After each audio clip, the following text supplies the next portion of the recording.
नमस्कार मित्रांनो, स्वागत आहे तुमचं मराठी टेक मित्र आपल्या यूट्यूब चॅनलमध्ये. प्रधानमंत्री आवास योजना ग्रामीणसाठी महाराष्ट्र राज्यासाठी 20 लाख नवीन घरकुलाची मंजुरी मिळालेली आहे. आणि यामध्ये आता महाराष्ट्र राज्यामध्ये 2024-25साठी 20 लाख नवीन घरकुले बांधण्यासाठी मंजुरी देण्यात आलेली आहे.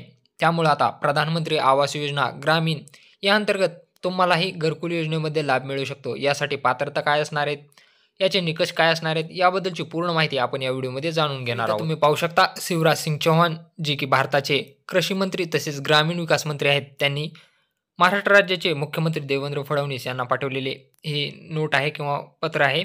यामध्ये तुम्ही पाहू शकता त्यांनी काय म्हटलेलं आहे की rural development government of India has approved additional target of 13,29,678 घरकुलांचं टार्गेट, जे की 2024-25 करता प्रधानमंत्री आवास योजना ग्रामीणमध्ये देण्यात आलेलं आहे.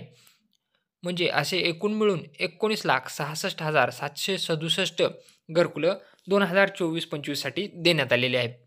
हे पूर्ण तुम्ही इथून वाचून घेऊ शकता. याची लिंक तुम्हाला आपल्या टेलिग्राम चॅनलवरही मिळून जाईल. इथून हे तुम्ही पूर्ण पत्र वाचून घेऊ. सर्वेही सुरू होणार आहेत आणि यामध्ये काही निकषही बदल होणार आहेत.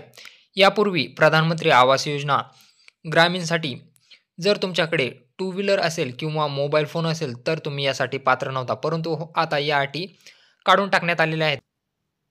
ज्या शेतकऱ्याकडे 2.5 एकर बागायती जमीन आहे असेही शेतकरी यासाठी पात्र असतील. तसेच ज्या शेतकऱ्यांकडे 5 एकर कोरडवाहू शेती असेल असेही शेतकरी यासाठी पात्र असणार आहेत. ज्या महिलांचं महिन्याचं उत्पन्न 15,000पेक्षा कमी आहे अशाही महिला यासाठी पात्र असणार आहेत. तर आता यासाठी नवीन सर्वे सुरू होतील. त्या नवीन सर्वेनुसारही तुम्ही जर यासाठी पात्र असाल तर तुम्हाला हे प्रधानमंत्री आवास योजना ग्रामीण अंतर्गत घरकुल मिळू शकते. असं हे महत्त्वपूर्ण असं अपडेट होतं. जर व्हिडिओ आवडला असेल तर चॅनलला नक्की सबस्क्राईब करा आणि बेल आयकॉनला प्रेस करायला विसरू नका.